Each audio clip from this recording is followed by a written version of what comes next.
एक बार फिर जातिवादी मानसिकता के चलते युवक ने गंवाई अपनी जान। प्रेम प्रसंग और जातिवादी मानसिकता के कारण आखिरकार एक मां की कोख उजड़ गई। जी हां, हम आपको इस वक्त की बड़ी खबर नांदेड़ से आ रही है, जहां एक ऐसी खबर जिसने 21वीं सदी के हमारे समाज के माथे पर कलंक लगा दिया। हम बात कर रहे हैं नांदेड़ में दलित युवक की निर्मम हत्या की, जिसके आगे प्रेम का लहू बहाया गया और महाराष्ट्र के नांदेड़ जिले में प्रेम की सबसे बड़ी क्रूरता परिभाषा गढ़ी गई। एक पिता और भाई ने मिलकर एक दलित युवक की बेरहमी से हत्या कर दी। आप जानते हैं क्यों? सिर्फ इसलिए क्योंकि उनकी बेटी बहन उस युवक से प्रेम करती थी और उससे विवाह करना चाहती थी। यह घटना दिखाती है कि हमारा समाज आज भी जाति की बेड़ियों में कितना जकड़ा हुआ है। यह सिर्फ एक हत्या नहीं, बल्कि हमारे समाज में गहरी जड़ें जमाए जातिवाद सोच का भयानक और घिनौना चेहरा है। मार्मिक इजहार, लाश से प्रतीकात्मक शादी, लेकिन इस त्रासदी का सबसे हृदय बृहद और आंखों को नम कर देने वाला मोड़ तब आया जब युवक का शव अंतिम संस्कार के लिए लाया गया। सदमे में डूबी रोती बिलखती प्रेमिका ने सामाजिक रूढ़ियों की परवाह न करते हुए अपने मृत प्रेमी की लाश से प्रतीकात्मक रूप से शादी कर ली। लाश से विवाह, यह दृश्य या अटूट प्रेम का अंतिम मार्मिक इजहार जिसे जाति के नाम पर छीन लिया गया। पिता भाई को फांसी की मांग, दुख और क्रोध से भरी इस लड़की ने कैमरे के सामने आकर अपने प्रेमी को छीनने वाले अपने पिता भाई और इन सघन अपराध में शामिल सभी हत्यारों के लिए सार्वजनिक रूप से फांसी की मांग की है। यह मांग है उस प्रेमिका की जिसके प्रेमी ने प्रेम की कीमत जान देकर चुकाई। लोकतंत्र पर कलंक, यह निर्मम हत्या हमारे संविधान द्वारा दिए गए समानता के अधिकार पर, हमारे लोकतंत्र के मूलों पर एक गहरा और अमिट कलंक है। यह घटना हर उस नागरिक के लिए एक चुनौती है जो एक समानता मूलक समाज में विश्वास रखता। जनता की मांग है कि इस मामले में तुरंत सुनवाई हो और दोषियों को ऐसी कड़ी सजा मिले जो भविष्य में किसी भी ऑनर किलर के बारे में सोचने वाले के लिए एक सबक बन जाए। हम 3 साल से साथ में थे, मतलब हमारा प्रेम संबंध था। मेरे घर वालों को पता चल गया था और वो जय भीम वाला होने की वजह से मेरे घर वालों ने साफ साफ मना कर दिया था उसके साथ शादी के लिए। क्या बोलते थे मम्मी पापा तुम्हारे? वो जय भीम वाला है, हम हिंदू है, इसीलिए।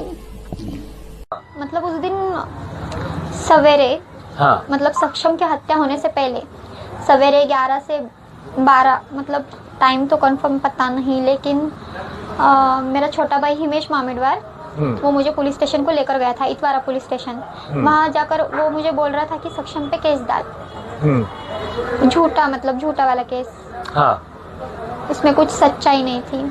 अच्छा। तो मैंने सबके सामने उसको इनकार कर दिया केस डालने से। तो वो जो 2 पुलिस थे, एक धीरज कोमुलवार और दूसरा माही दासरवार, उन्होंने उसे भड़काया, मतलब तू इसको उसको मारकर यहाँ आता है, तो ये करने से अच्छा तेरे बहन का जिसके साथ मैटर है, जिसके साथ वो घूमती है, जिसके साथ रहती है, जिसके साथ उसका प्यार है, उसको मार कर आना।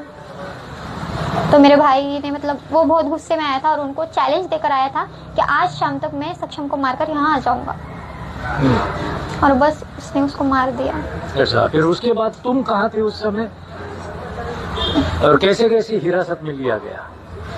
उस समय मुझे कुछ भी पता नहीं था। मेरे घर वालों ने मुझे मतलब तुम यात्रा के लिए कहीं गए थे सवेरे, बता रहे थे? हाँ, 8 बजे, शाम को 8 बजे हम निकले थे यहाँ से। मतलब सक्षम के साथ जब ये हुआ उसके बाद तो मैंने पूछा अचानक से ये सब प्लान कैसे बना, मतलब जाने का यात्रा को, इसको उसको। तो मेरे अंकल ने कहा कि मतलब हिमेश के, मतलब मेरे भाई के और सक्षम के थोड़े से झगड़े हुए हैं और सक्षम के हाथ को थोड़ा सा कट हुआ है, तो उसको 2-3 टाके लगे।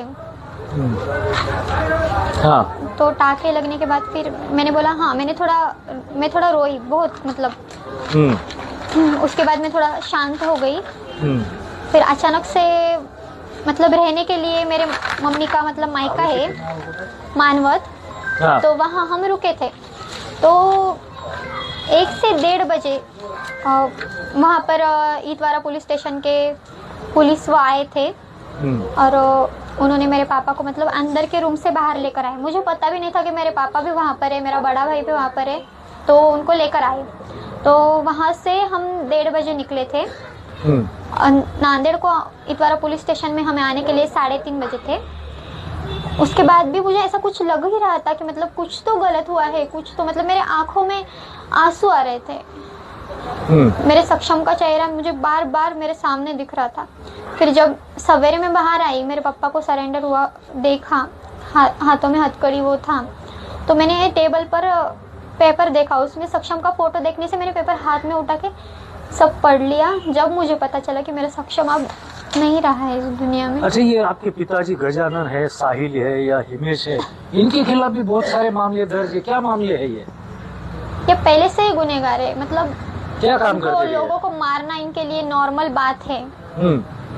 लोगों को मार कर मतलब खून को ये पानी समझते हैं, किसी को भी मारते हैं, कुछ भी मैटर करते हैं, पुलिस को पैसे देकर सब कुछ सेटलमेंट कर लेते हैं। चोरी के भी मामले हैं इनके खिलाफ?